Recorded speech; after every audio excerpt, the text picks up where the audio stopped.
এখন যে কোনো আমি আপনাকে প্রথমেই বলেছি যে হাসিনা দেশটাকে যে জায়গায় রেখে গেছে, সমাজটাকে যে জায়গায় রেখে গেছে, দেশ স্থিতিশীল হতে সমাজ আবার ওই একটা ভালো জায়গায় ফিরে যেতে সময় লাগবে, সিস্টেমগুলো ঠিক করতে সময় লাগবে।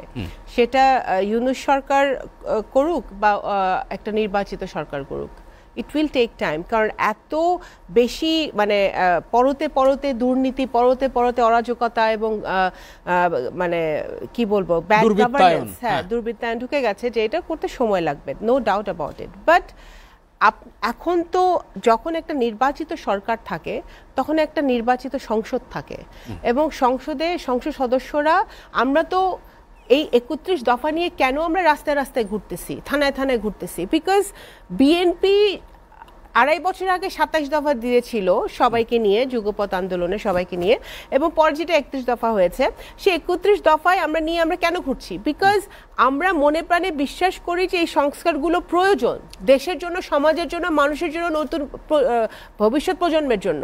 তো এখন আমরা এমন একটি পার্লামেন্ট দেখতে চাই ভবিষ্যতে, যে পার্লামেন্টে সংসদ সদস্যরা তাদের কনস্টিটুয়েন্সির কাছে, জনগণের কাছে দায়বদ্ধ থাকবে।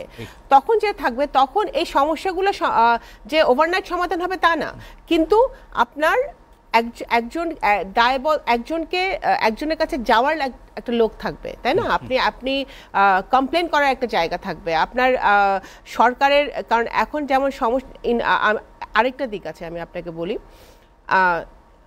যখন আমাদের যা ট্রেড পার্টনাররা আছে, আমাদের বিদেশি যাদের সাথে